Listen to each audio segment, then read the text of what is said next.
she needed assistance. It's different from what they are. We talk, she names are not normal.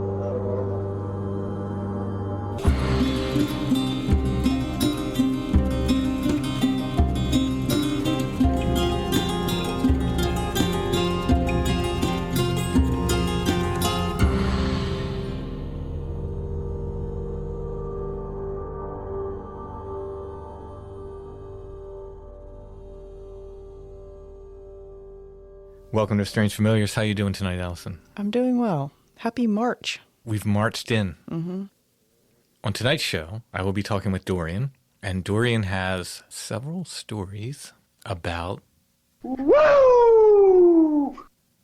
Especially woo Bigfoot stuff, which you know I love. Oh my gosh, I just checked all the boxes.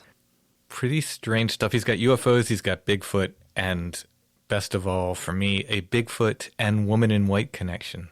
Oh, that's awesome. You know, I love that. I had what I assumed was a Strange Familiars listener at the auction tell me that before I brought home a picture of a little baby that I was supposed to sage the house. Mm-hmm. But what I didn't tell her is that I hadn't saged the house the other 10,000 times I've brought photos home. Are babies particularly more haunted than other photos? I don't know the rules. Does it matter the medium? Like, is a paper photograph more... We're covered. We're covered? Okay. Yeah, just look around. Look, Oh, yeah. look at the statues. We're covered. Yeah, we're okay. No worries. We got enough woo over woo. Mary's got us covered. Well, before we get to Dorian, I want to thank our patrons. Thank you, patrons. Thank you very much. Thank you for your support. Now more than ever, we could not do Strange Familiars without you, without your help. Our patrons mean the world to us, which is why we give them extra content every month, 2 full extra episodes of Strange Familiars exclusive for our patrons. If you want to help us make the show and get extra content besides, you can become a patron at Patreon, patreon.com/strangefamiliars. All right, let's go ahead and get to Dorian.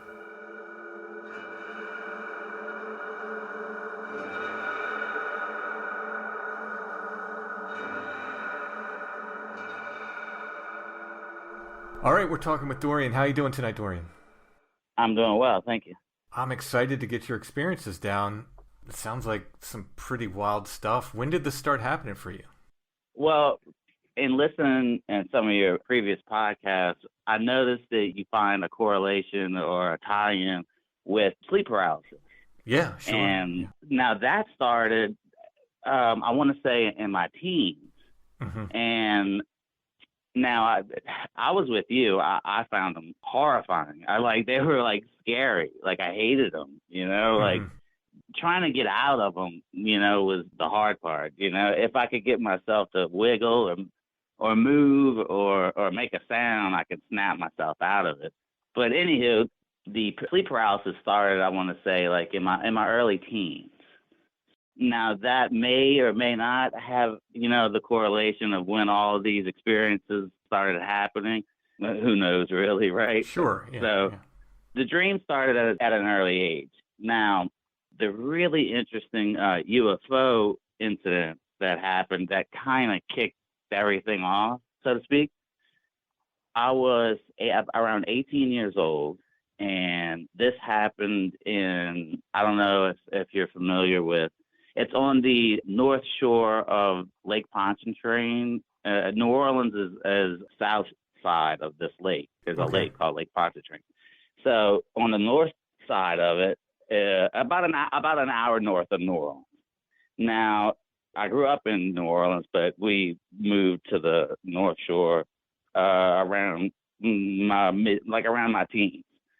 So one evening, my girlfriend and I went to bed at a decent hour. I want to say around 11 o'clock, and there was no drinking or any other mind-altering substances that were involved. So, anyhow, we hit the lights and we lay down to go to sleep.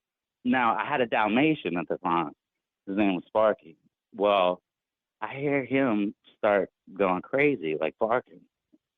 And we're on the second floor.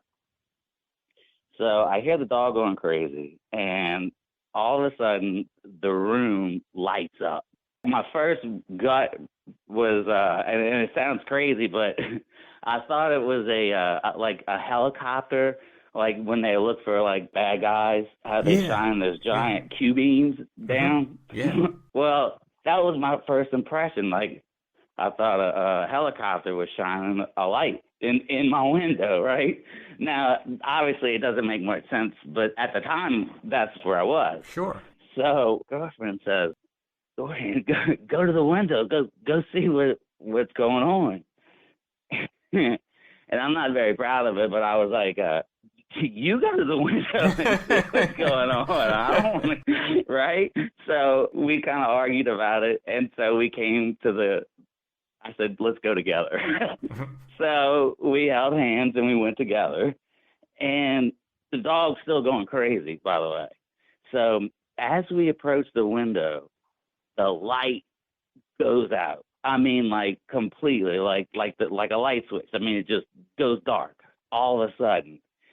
Do you remember that movie, A Christmas Vacation, with Chevy Chase? It's been many years, but yeah. Okay, so there's a scene where when he lights up all his lights on his house and his poor neighbors, it's like it lights up their house, and then the lights go out and she falls down the stairs. That was the effect. It was really bright, and then all of a sudden the lights go out. And so we're sitting there staring at each other and looking out the window like, what the heck just happened? So we're looking out the window, and off in the distance above the treetops, and this is kind of a rural, it's not in like a city. It's not like in a populated area. Mm-hmm. So anyhow, above the treetops in the distance, I couldn't tell you like how far, we both see this light kind of pulsing, kind of fading in and out, kind of, like coming in and out. Mm-hmm. And then the thing shoots straight up. I mean, like in an instant, like, choom.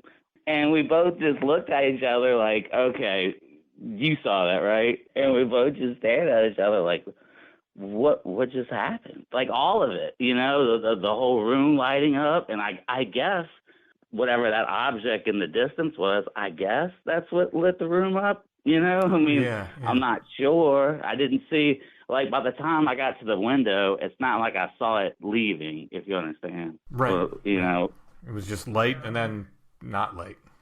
Yeah, exactly. Yeah. So what do you make of that? And this was around like the late 90s. So at the time, I wasn't in like social media or, there wasn't a lot of places to go with that. I didn't want to go to like the police station and say, did anybody else see something? Like I kind of thought about doing it, but I didn't. Yeah. So that kind of started my affinity for the paranormal or the different, or at least that opened my eyes to different things in the world and what a cool world we live in. Yeah, there's more out there than you thought previously. Yes, sir. Yes, sir. So, okay, so that was the UFO thing that kind of like sent me, right? Well, back to the dream thing. And I really like how you made a statement about how when in dealing with this kind of stuff, it's so hard to do it in like a linear fashion. Mm-hmm. And you mentioned it's more of like a spider web. Yeah. There's all these twists and turns, and this leads back to here. You know what I mean? And this ties in over here, Absolutely. And this overlaps over here. So, and when you said that really hit home. I was like, wow, that was such a good way that you articulated that. It's so hard to describe this stuff because there's like, and then you'll remember something like, oh yeah, then there was this other thing that kind of relates to that, but it happened later on. Yeah. It's spiderweb's the best example I've been able to come up with. And especially if the person you're speaking with doesn't have the same affinity of it as you do, it's right. Really hard to convey. Right. Yeah. At some point, they give you the crazy eye, like like this puppy dog side look. Right. Right. So the dream thing, which I find there's got to be some kind of correlation with it. So these sleep paralysis I was having them a lot. And they were starting to get kind of scary and violent. So I didn't know what to do about it. So I asked my dad. I'm half Native American and I'm half Irish. Okay. So my father is Native American. So I asked them both. So I kind of got the two different lineages and their different views on how to handle things, so, which was, it's kind of interesting, actually.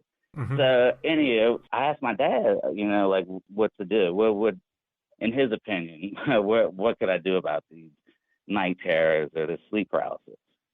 So he had an idea, and he used to take a course in hypnosis. He used to hypnotize people.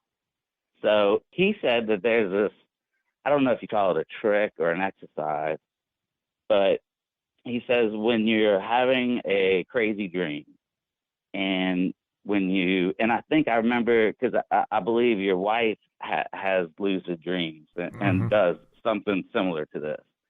So he says when you're having one of these crazy, horrible dreams and you find yourself, in that state, try to look at your hand. I don't think I've ever really seen my hand, but it's the conscious effort, it's the trigger for me that snaps me to realize that I'm dreaming. So then I can take control, and like your wife, I love to fly. Like as soon as I take control, I take off. Mm-hmm. And so not only did my paralysis stop, where I couldn't snap out of it, and I was having these horrible nightmares. Well, then it started turning into where I was able to do all these really amazing things when I was sleeping. Wow.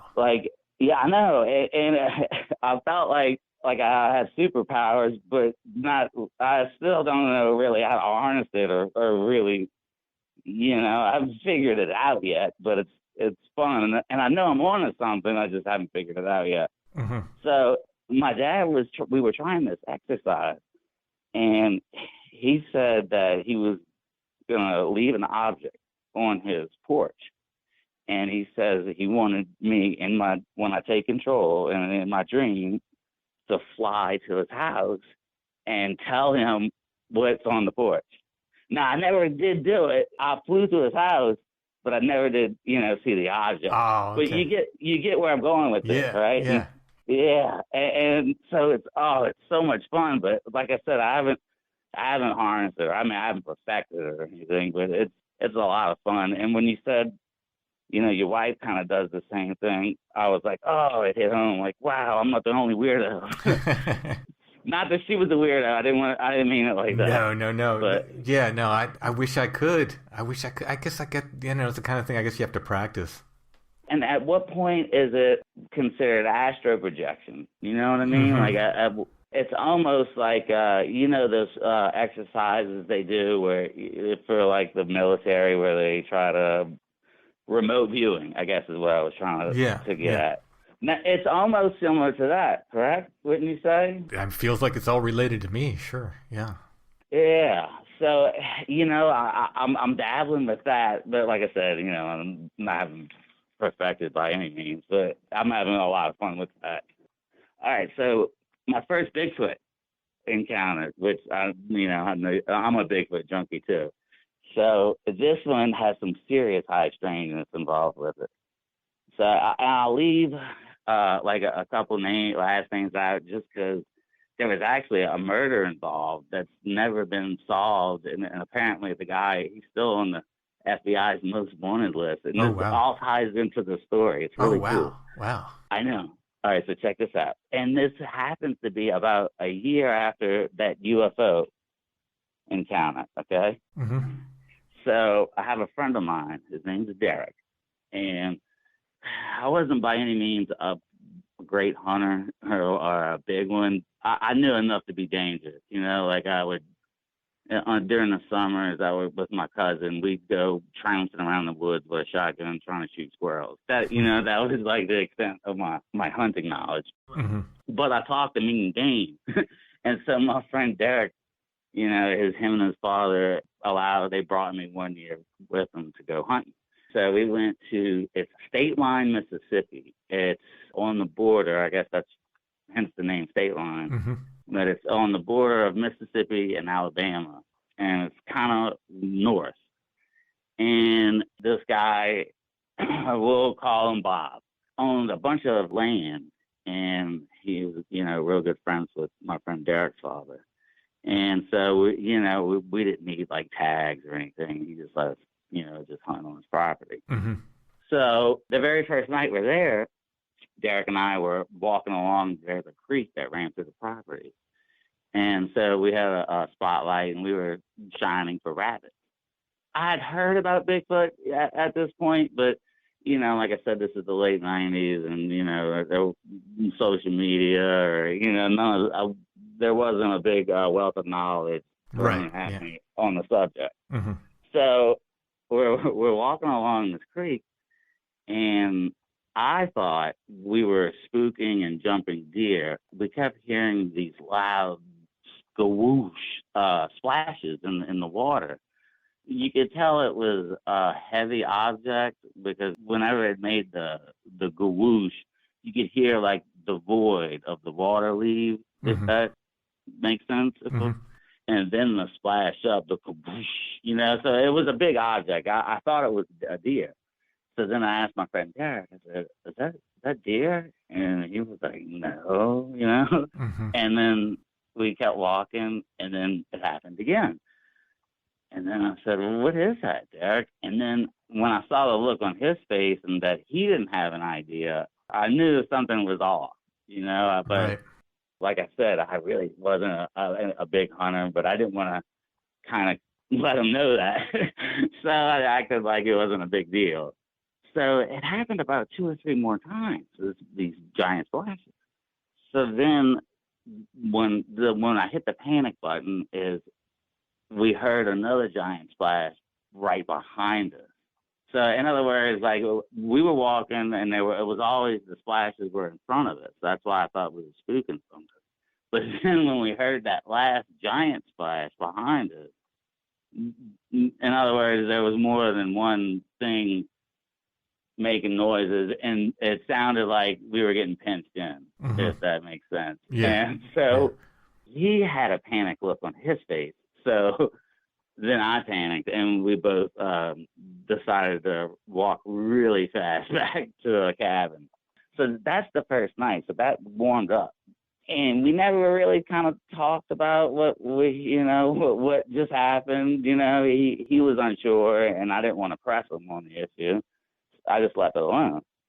Well, the next day, we did the morning hunt, and as we're coming back to the cabin, something jumped in front of the truck that was giant. I didn't get a real good look at it because it happened so fast, but it was big, and the color was like the color of the butt of the gun of the rifle. That kind of like that hardwood thing, kind of like a cherry wood kind of look. Mm-hmm. It was like that color.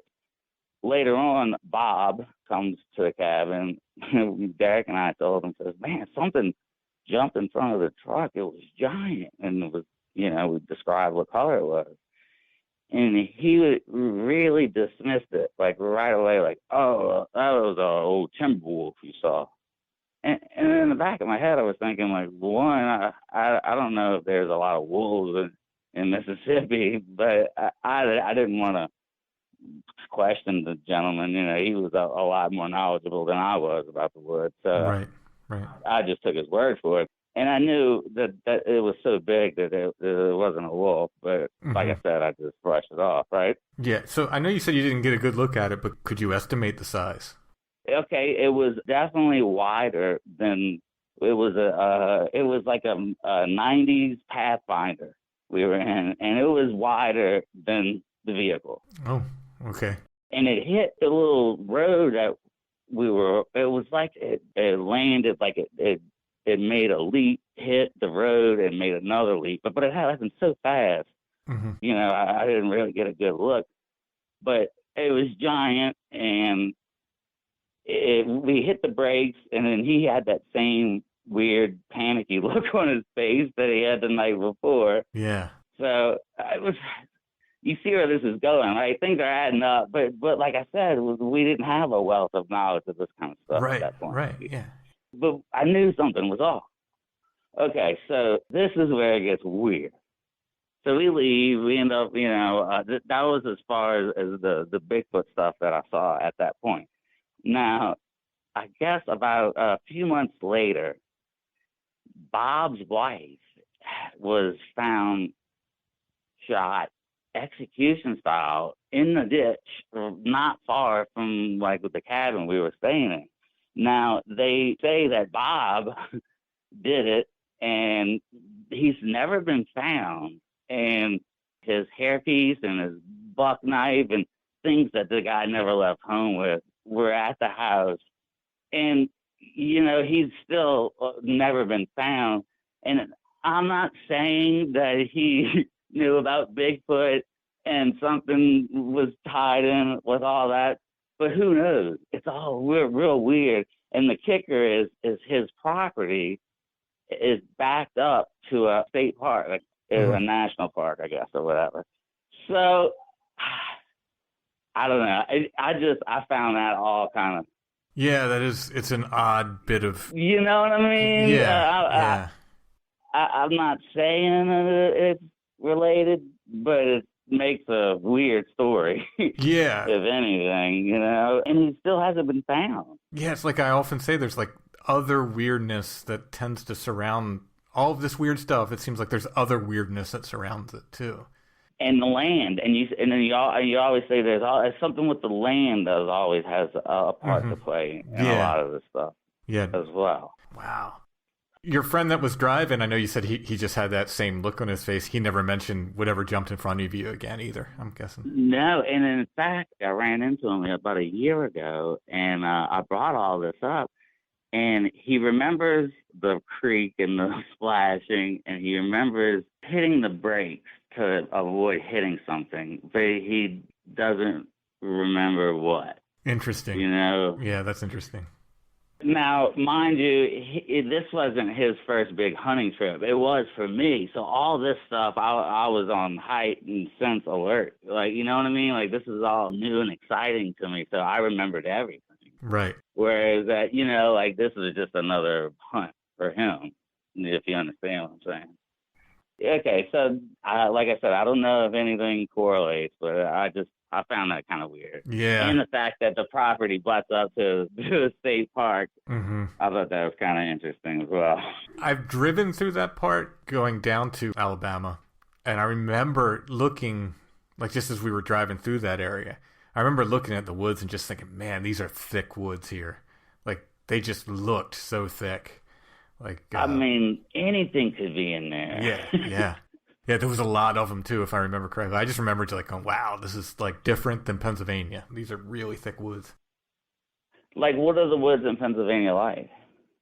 I mean, you can get thick woods, but if it's thick, it's usually just underbrush and stuff, If you have a good, old forest, it's nice and open, So there's not, like, a lot of, like, briars and blackberry thorn bushes and stuff like that? There can be, depending, especially if it's, like, newer growth and stuff before the trees get, real big again. I got you. The places I love to hike have the, the big older growth. I don't think we have too much, at least in this part of Pennsylvania, too much old growth left, but it's like second, third growth stuff. And if they get nice and big, then the trees get big enough to kill that underbrush, and the woods are nice and open. I get you. Yeah, and you can, kind of get a good view of where you are. Now, in the middle of the summer, pretty much everything's nasty and grown up.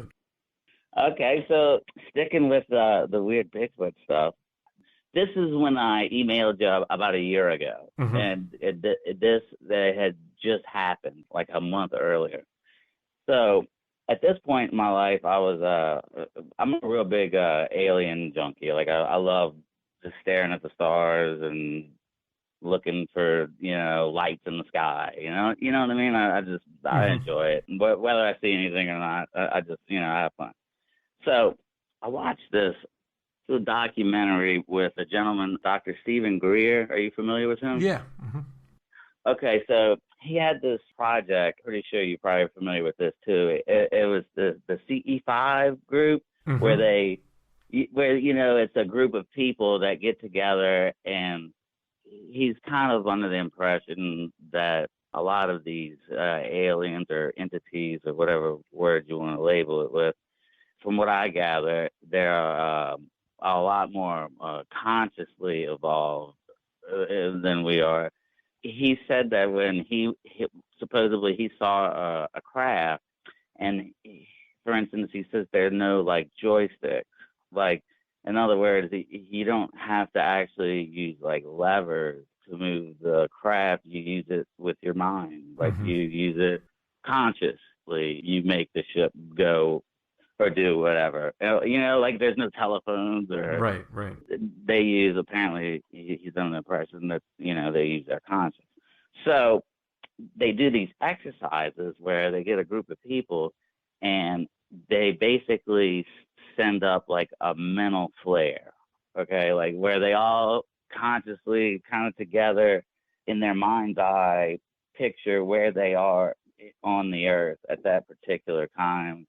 And in their mind's eye, kind of like you zoom in and out on Google Maps where you pan in and out. Well, they do that mentally, and they try to mentally project to the entity where they are and send up their mental flare, if you will. Basically, they're under the impression that increases their odds of being able to see a ship or a merc or an entity or what have you. I found that real fascinating. So I said, well, what the heck? I'll give it a go. And I was never really big into meditating, and mainly just because, one, my patience or lack thereof, I was always had a hard time just shutting down. And meditating. Man, I have started meditating recently, and it is. I wish I started when I was younger. Everyone's always told me the benefits, and I get it. I know it's great, and I should do it. It's really hard. It is. It's like flossing. Why don't I start flossing too while I'm at it? Right. Yeah. I guess they call it like monkey mind or whatever, where your mind just goes spinning. I get that. So, do you meditate? I try. It's taught me very quickly that I'm not so. I guess I hoped I would progress, but it seems like treading water. It's an ongoing work in progress. Yeah. I mean, I guess I'm making progress, but it just, you always hope for more, I guess, than you get. All right. Okay, so I'm with you. So I'm trying my best, right? I'm meditating, and I'm getting like, maybe 20 minutes in, which is good for me, and I would do this right at around dusk, right when it's getting dark, right? So I would do my little 20 minutes of meditation, and then I would go outside right when it's dark, and then I stare at the sky, right?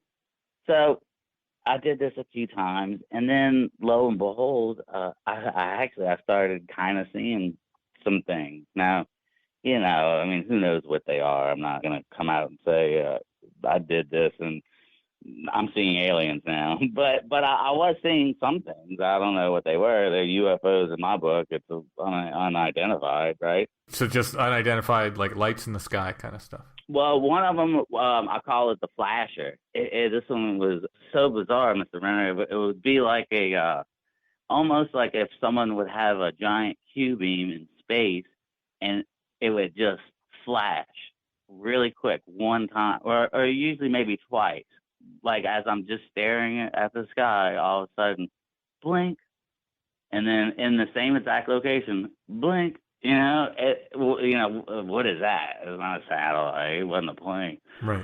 It's just little things like that. And then you see the little tic tacs, and once I seen a light that had other little balls of different color lights coming out of it. I thought that was very interesting. Oh, yeah. So, little things like that. So it was kind of working, right? So I was kind of digging it.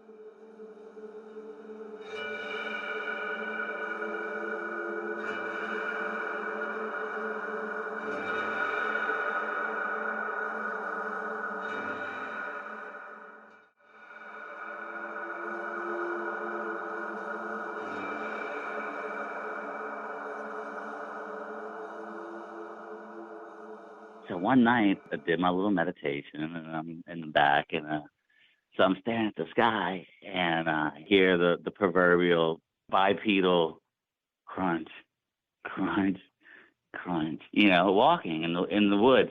Now, I should kind of preface this a little bit. So we live, like I said, like an hour north of New Orleans. There's a state park about 2 miles from my house, so it's wooded, but we're not like in the woods, right? Mm-hmm. But there's this one stretch of woods that's in the back of our house, and it does connect to the state park down that's 2 miles away. So we do get from time to time, we'll get like hogs tear up the yard a little bit, deer, you know, we get small game, little foxes and stuff like that, coyotes. So as I'm staring in the sky and I hear that proverbial, now it sounds like my first initial thought is I thought it was a person back there walking. I was like, oh my God, who the heck's back there, right? And I was like, this is weird. And it's about, at this point, I've been staring at the sky for a while, so it was like around midnight.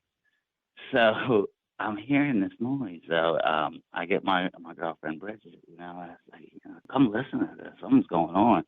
So she comes outside. So thank God I had a witness with me too. I wasn't like weirding myself out. Right. You know, someone else was there and heard the exact same things I did. So we hear this bipedal stuff, right? Well, it starts getting kind of closer to our house. And not our next door neighbor to the right, but the house on the end of the street, 2 houses down. They have 2 dogs, and they keep them outside. And one's a little bit larger dog, and then one's one of those little yippers, right? Mm-hmm. So the yipper starts yipping. And so now the bipedal walking left behind our house and starts walking towards the dog. So the dog's just yipping and yipping. And it was aggravating me a little bit earlier because I was stargazing and I was like, man, dang dog, you know? Well, when I hear this bipedal walking going towards the dog, you see where this is going, right? Like, I was like, oh no. Like, I was like, wait, is this really happening? You know, Mm-hmm. like, no way. So the bipedal walking gets closer and gets closer. And the next thing, you know, by all intents and purposes, it sounded like a dog being murdered. Oh, wow. Like you hear it went from yipping to, I don't know, like screams, like it sounded like a dog dying, right? So my girlfriend starts screaming and yelling, "No, don't hurt the dog!" And so she starts running blindly towards the house, to where all this noise is going on, yelling at thin air, you know, "Don't kill the dog!" Right. And I'm not thinking Bigfoot at this point, you know. I was looking for an alien a little while ago, so I don't know what's going on, but it's weird. So she's yelling, "Don't kill the dog!" Next thing you know, it sounded like before it was the bipedal crunch, crunch, crunch. Well, after my girlfriend starts yelling and screaming, and then the dog basically being killed, it took off. And I mean, it sounded like a freaking rhino leaving the scene. I mean, it was just mowing shrubs, and I mean, it was not being stealth. It sounded large and in charge, right? And it took off. So my girlfriend and I are just sitting there staring at each other like, what just happened? You know, like, what just happened? And then we started both thinking the same thing, like, no way, right? Right. No way, you know, because we're both into this kind of stuff. We listen to different podcasts and things like that. So we're both like, wait, you know, like, no way. First of all, we're in Southeast Louisiana, you know, there's no Sasquatch around here, right? You know, like, yeah, you know, like everyone always says, you know, I thought it was a Northwest issue, Right. you know, like, who thinks of Bigfoot in Louisiana, right? But what else are you left with? I mean, okay, one, yeah, I guess it could be like a weird homeless person, right, that just decided to go kill the dog. But, you know, none of this is really making sense. So this is where it gets really good. So the next morning, we took a walk down there that night, but we couldn't see anything or anything of that nature. So the next morning, I walked down there, and in the driveway, I see a small kennel. And I'm not laughing because it's just funny. I'm like, it's like my defense mechanism. You laugh when you're scared. I don't mean to laugh. I'm a dog lover. So, but anyways, I see a small kennel, right? A small what? I'm sorry. Kennel. Oh, okay, kennel. Yeah. And, okay, so I'm like, oh gosh, no way, right? So we wait. I guess we wait till about 3 or 4 o'clock that afternoon, and my girlfriend called the neighbor, right, and asked basically, like, hey, is everything okay? We thought we might have heard something, and blah blah blah blah blah blah. Well, she tells us that technically the dog was alive in the morning, but they brought it to the vet and that they had to put it down like immediately. Ooh. The vet said it had massive internal bleeding. He thinks it might have had seizures like during the night, and its front 2 legs were paralyzed. Mm. And it was clinging to life. So, they put it down, and she was real upset about the whole issue, right? And so my girlfriend told her, like, hey, we heard something weird, and it was around, midnight. We didn't want to wake you up. But she's like, oh, I really wish you would have, she was really broken up about it, right? Mm-hmm. So I don't want to just come out and say, like, I think Bigfoot killed your dog, Right. I didn't want to say anything like that, because you know how people look at you. She tells us, you can't make this stuff up. Okay, she has an aunt that lives with her, and her aunt's older. I believe she's around, I think she's around in her late 70s, and she's blind. Now, she said about a week earlier, they were in the backyard, and their fence that backs up to the woods is a chain link fence. It's not a wooden fence, so you can, see the woods. Well, the lady, we'll call her Mary, her aunt, she says her aunt is there in the yard, and her aunt says, Mary, somebody's watching us. Somebody's in those woods looking at us. I can feel them. And Mary said she looked and she didn't see, she couldn't see anything in the woods. But, okay, so you see these things starting to add up, right? Mm-hmm. Yeah. So the blind aunt, senses something in the yard behind her, like a week before this incident happened. Now, I'm like, oh, my gosh, this is too cool, right? Like, this is really going on. So I take a walk in the woods later that day, like in the back. And I have a few pictures. I'll email them to you. But lo and behold, behind their yard, it's like about a 4-foot tall teepee structure. Oh man! Like no kidding. Wow. Now it's not like big enough to like I don't think like big feet were like hanging out in there or living in there. It was some kind of structure. And Mary even mentioned it and said she has 2 children, but she asked her kids. The kids, first of all, the kids are freaked out about those woods. They don't play in the woods back there. And they said, Mom, we didn't build that, It's about 20 feet from their fence. It's like not far. So now we have a little teepee structure that's behind there, about probably where the blind lady thought she felt someone staring at them. And then you have that incident, right? Now I'm really taking this like, oh, okay, this is too much. So then I'm starting to like really go deep with it. So I'm starting to walk around the woods and take pictures, and I'm really fascinated at this point. Well, I find like what kind of looks like a den of some sort. It's just basically a bunch of downed trees. But I just got like this real creepy feeling, and it looked off. It just looked different. So anyways, I take a couple pictures. And when I took the pictures, I didn't see it at the time.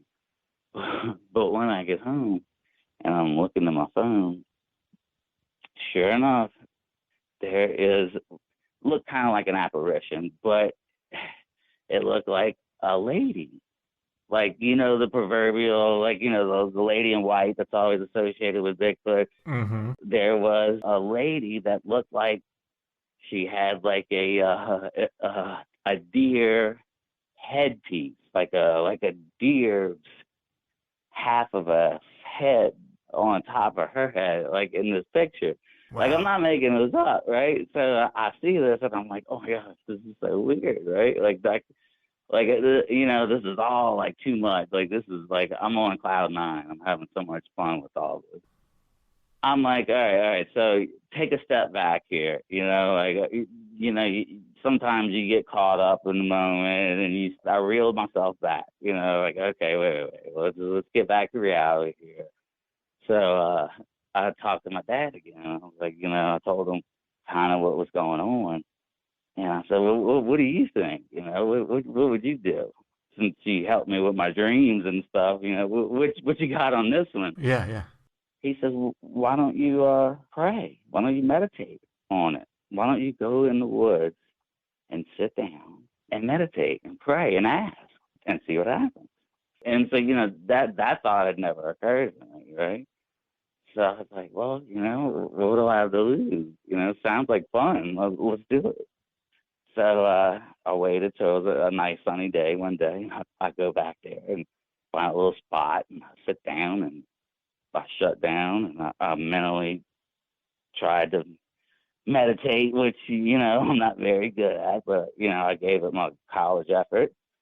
And I started, okay, so when you were a kid, you remember when you used to draw like a picture of, say, like a stick figure and a ball, and then you flip the page and the ball is a little bit higher, and then you flip the page and a little bit higher, and then when you flip them real fast, it makes like a cartoon? Oh, yeah, like a flip book, yeah. Yes, sir. So in my mind's eye, I got my eyes closed, I start getting like these Polaroids, these flashes, these little still shots of the land, of what, like, where I was, kind of almost like an aerial shot of what the place looked like, almost like hundreds of years ago. Like, I felt ancient, like old. And then I get a vision, a picture of and mind you, I had an idea. I wanted to ask questions and I wanted to do this and that. But then once all this stuff started happening, everything went out the window. You know what I mean? Yeah. Like, oh, yeah. I wasn't ready for any of this. So I'm getting these still shots, these visions. And so then I get this, like, vision of this huntress, this, like, lady. This, I got, like, a big presence, like she was, and I know what this sounds like, you know. Yeah, I'm that guy. But I get, like, a vision of, like, this old huntress, like almost like a Celtic lady, like what's Artemis, you know, the huntress. So it's something of that nature. I was getting a vision of that, and then she's, like, really upset and, like, mad, and then I start seeing all these animals and they're dying. She's, like, kind of ticked off, and I don't know. I started feeling, I guess, like, her emotions. Mr. Renner, I panicked. I guess I had a quick attack. I got scared. I jumped up, and I literally ran home, like I sprinted home. And, like, I ran to the bathroom, and I started a shower, and I just wanted to, like, you know, like, rinse, trying to clear my head, like, what the heck just happened? And I looked in the mirror, and I was broke out in hives. I used to get hives when I was younger, when I was a little worrywart. I had nerves. You know? But I look in the mirror, and I'm riddled with hives. I'm crying. I don't know why. I was like a disheveled shell of a man. Wow. I know, right? And I'm like, what just happened? So I went from, like, sharpening sticks, hunting Bigfoot, to now, you know, now I'm totally, like, on this woo side. You know, now I'm not thinking that there's some monkey in the back. There's something else going on. I like the term others. You know, where do you go with that? What's that all about? Yeah. And I know I understand how it sounds, but Yeah, no, you can't make that up. You know what I mean? yeah, in a way, it's like, in a lot of ways, it makes way more sense, than a undiscovered species of some sort.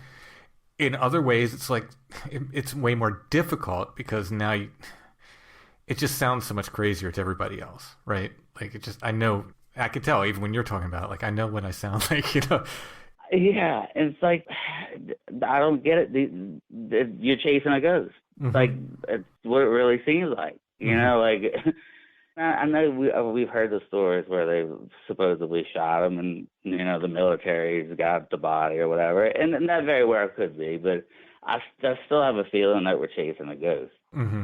Something that's not like other animals. Exactly. I love listening to Sasquatch Chronicles as well. And like he was saying that Area X where they're trying to kill one, well, they've been trying to hunt and kill one for like over 10 years. And he wasn't trying to bust the guy's chops about it, but he was saying like, well, if I was to ask you to get me a deer or a boar or whatever, you could do it. But 10 years and there's always something happens. Like, it's like you're chasing a ghost, and that was tangible, Mr. Renner. Like, that dog died. What killed it? Right. Okay, maybe it could have been a homeless guy, I guess. But why? Right. Yeah. And where is he now? Right. What does he just walk, kill a dog, and leave? Yeah. That doesn't make much sense. That sent me down another rabbit hole to where, at first, I guess you consider the flesh and blood, but then after that kind of shoved me in a little bit different direction on how I look at things, if you kind of catch my drift. Oh yeah. Okay, so first of all, I think all of these subjects overlap in some way, shape, or form, right? Like, agreed. Yeah.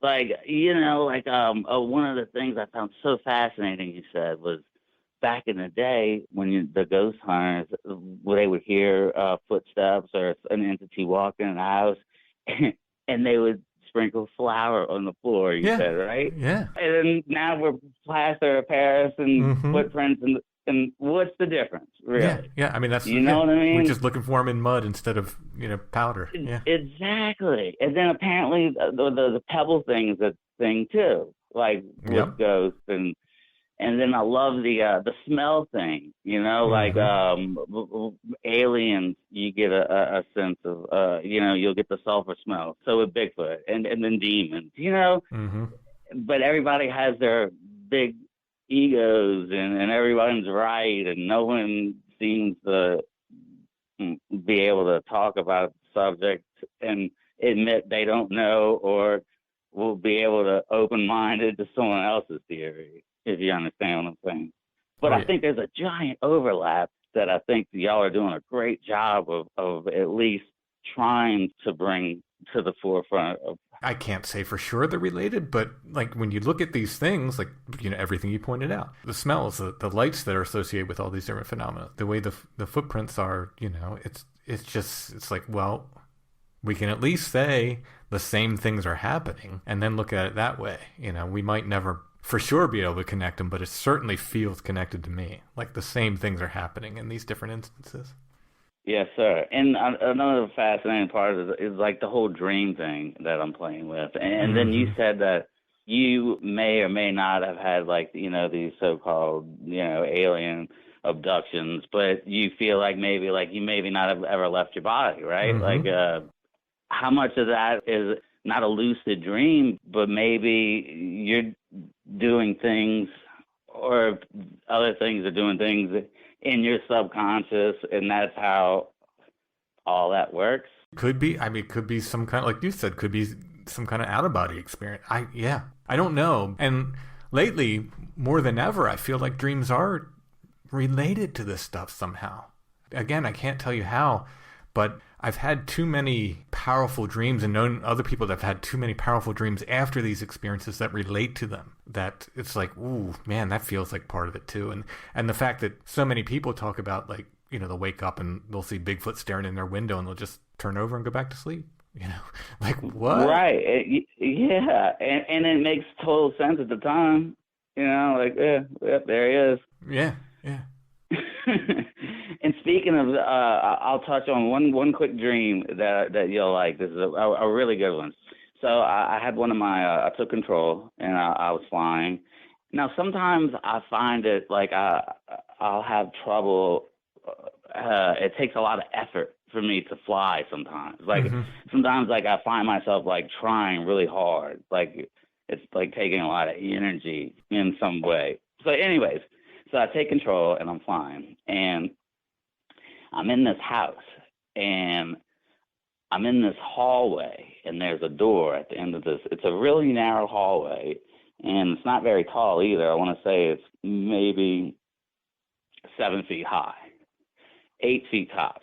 And I'm flying and I'm at the top of this little ceiling in this narrow hallway. So I fly and at the end of the hallway there's a door. So then I get to the door and then I fly through the door.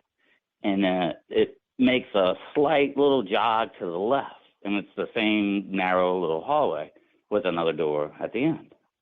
So I fly and I hit that door, go through it, same thing, another little jog to the left, narrow hallway with a door at the end.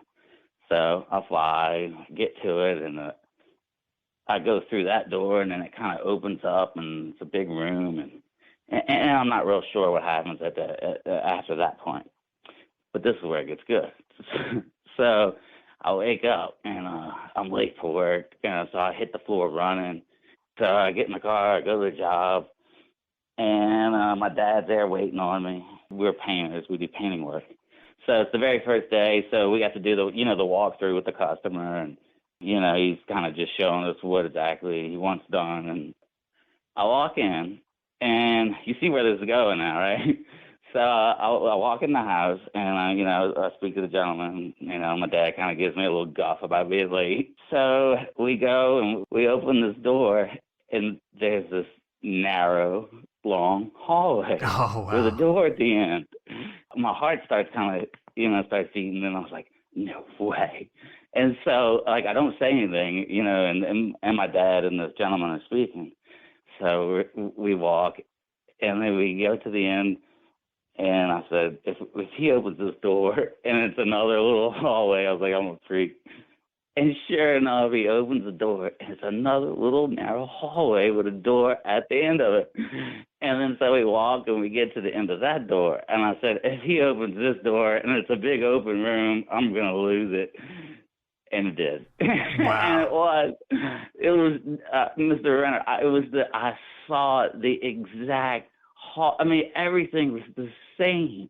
And I just saw it in my dream like an hour earlier, and so I was like, oh my gosh. I said, Dad, I need a second. I got to go outside for a minute. Let me gather myself. So I walk outside, kind of just like take a moment and go back inside and make sure. And it was the exact hallway. Wow. So dreams got to have there's something to them, that we haven't figured out yet. Oh, yeah, but, yeah. I said that, Josh, who wrote Where the Footprints End with me, he's done this Ecology of Souls series of 2 books that, he relates sort of this general theory of the paranormal that it's all related to death. And, I definitely think there's meat on that bone. I think there's something to it. But I've been saying, like, if I write my general theory of the paranormal, it's going to be related to dreams, I think. It's just... Lately, especially, there's just too much of this that's like coming back in people's dreams. And I know some of the places that Chad and I have been, we both have had some very powerful dreams afterwards that have come to, like, I don't know if you heard the one episode when we were at the one park at night. He dreamt about Grays being there and kind of having us sort of paralyzed there in the woods. And we went back. I said, well, we got to go back to that area. Because I said, can you find that place in the woods? He's like, oh, yeah, it was along this one trail. And we went back there, and right where he had the dream was a big old teepee structure. Just right where he had the dream. So it's like, man, it's like somehow this stuff is tied in. Wow. Yeah. Oh, and how about this? I got a synchronicity for you, too. Don't you have, or didn't you have like kind of an owl thing? Oh, yeah.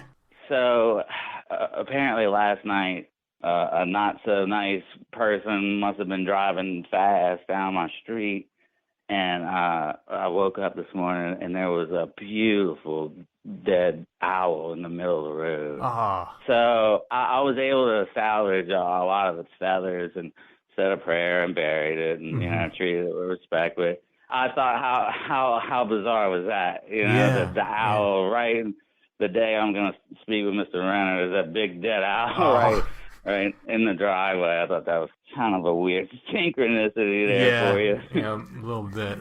First, I want to thank you so much for doing what you do and for helping people like myself not feel like they're a one-off.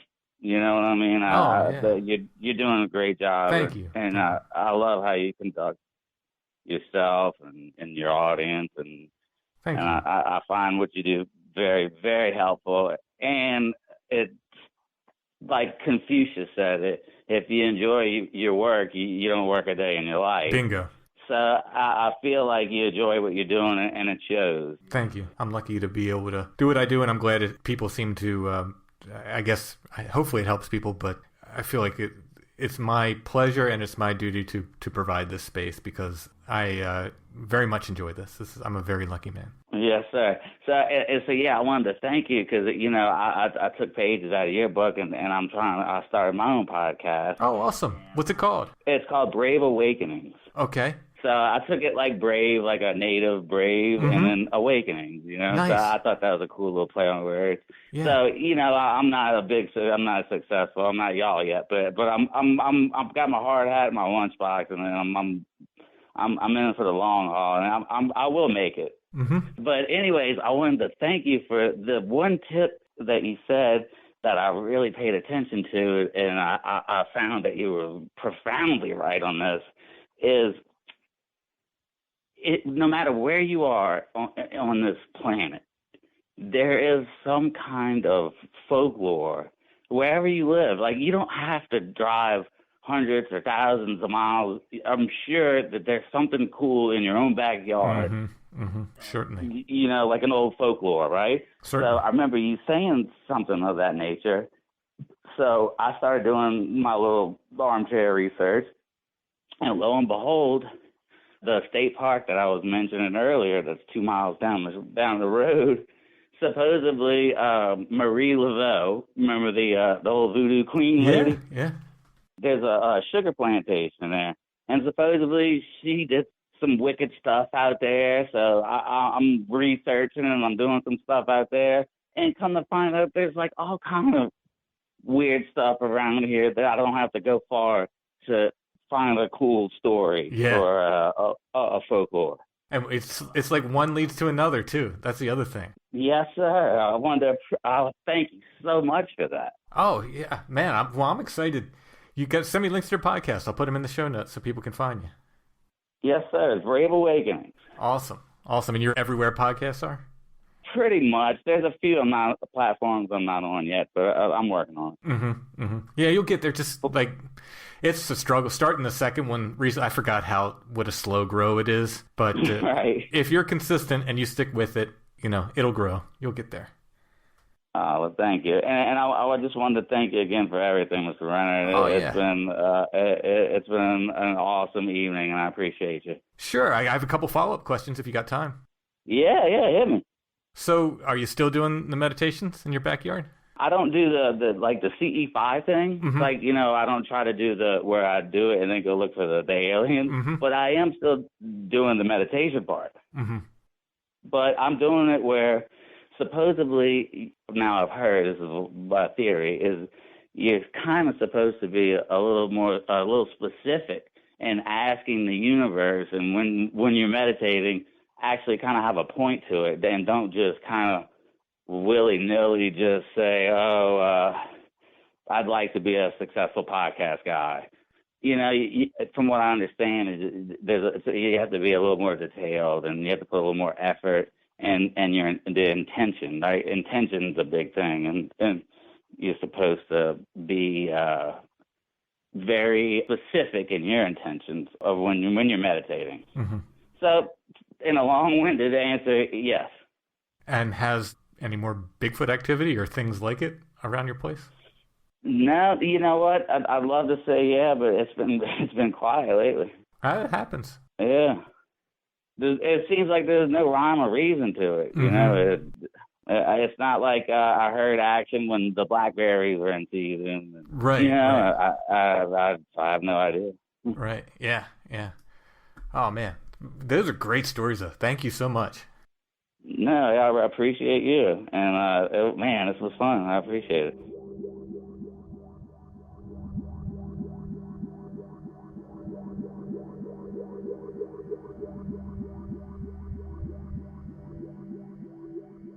Let me go ahead and get this curiosity over here, Allison. Okay.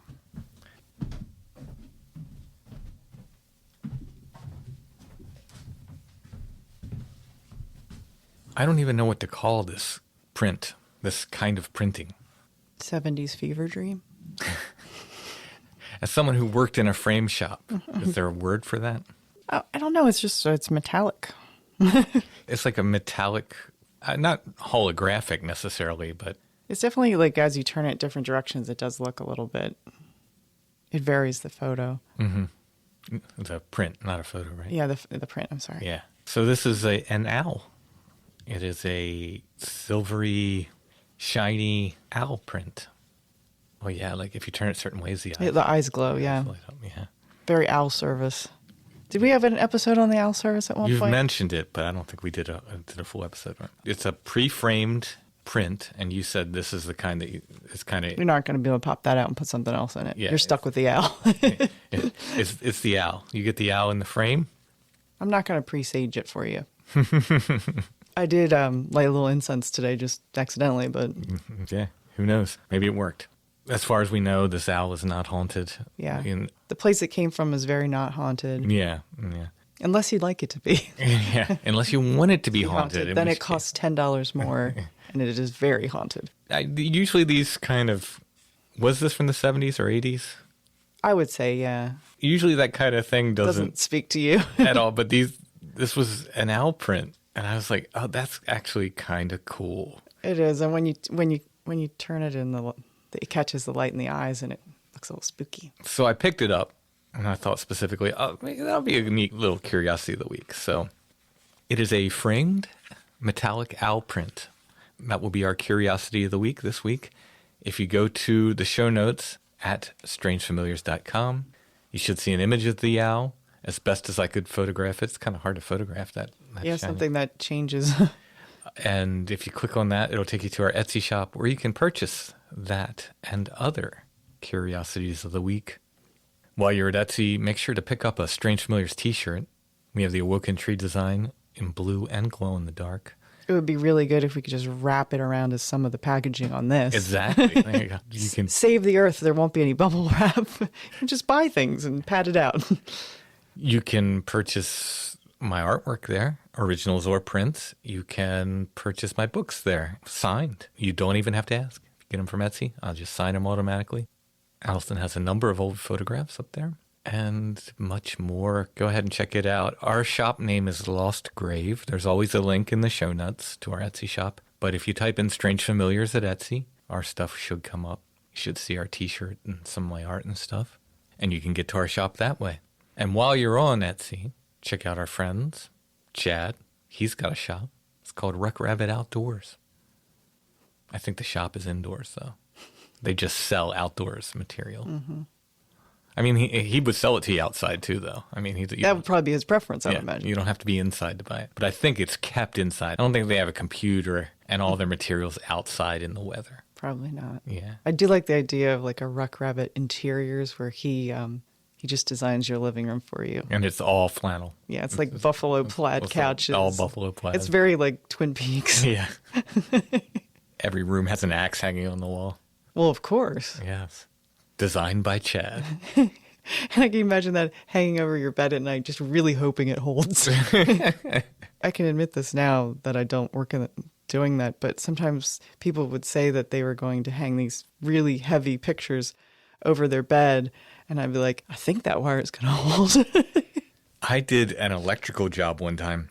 The overhead light. These people had bought this like custom-made rustic light that was made from these super heavy iron pulleys, like barn pulleys and stuff. It was like a chandelier kind of thing. It was so heavy, I couldn't even put the light in myself. Me and another electrician were taking turns Holding it. while the other one wired it. And then it was just held in by a regular electric box.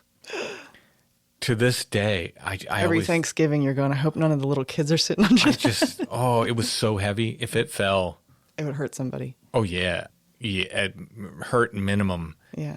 If nobody's there, they had a table underneath it. That table is dust. It was so heavy. So I often think about that. Like, ooh, it was already existing construction. So I don't know how that electric box was put in.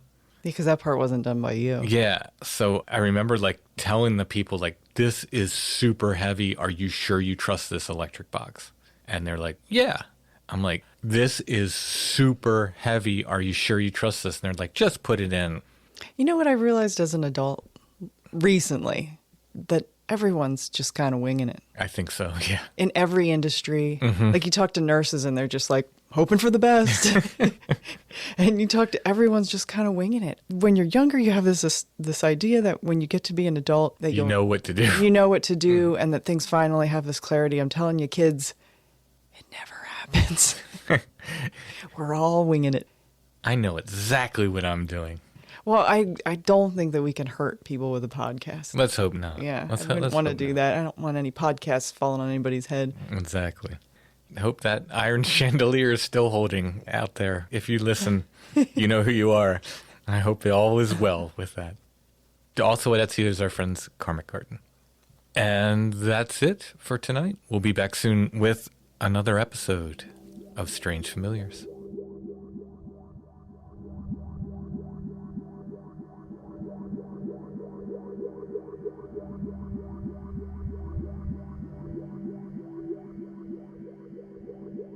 Strange Familiars is a production of Dark Holler Arts, music, books, art, podcasts, and more.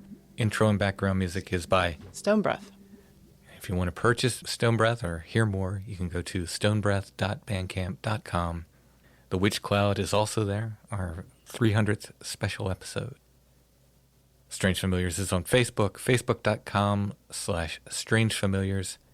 The Strange Familiars Gathering Group is also there. We're on Instagram at Strange Familiars. And you can find us on the web at www.strangefamiliars.com.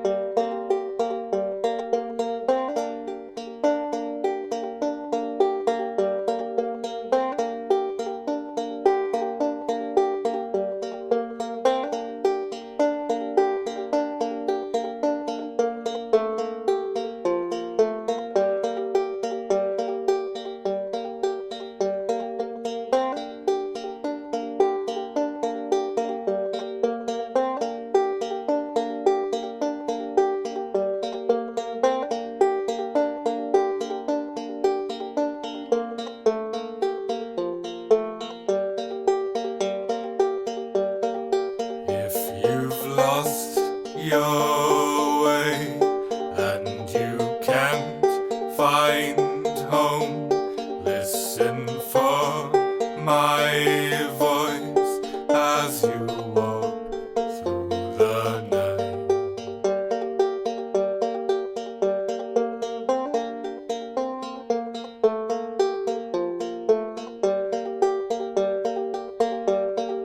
For I've lost my way and I have no home.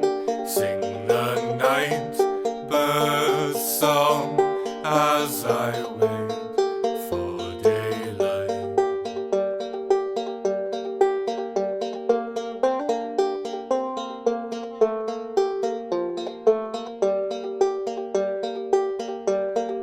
Hear my banjo ring, and this song I sing is my offering, and it's all I can give.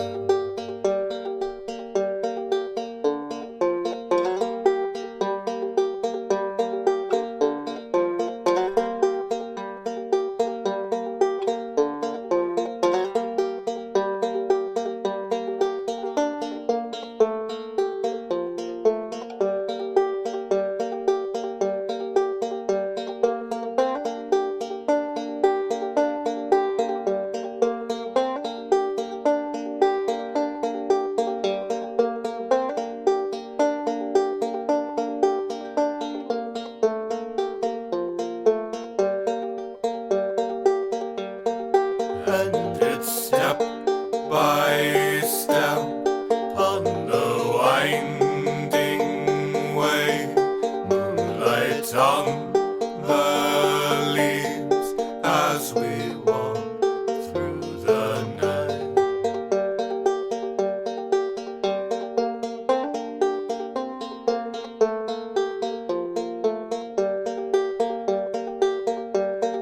For we've lost our way.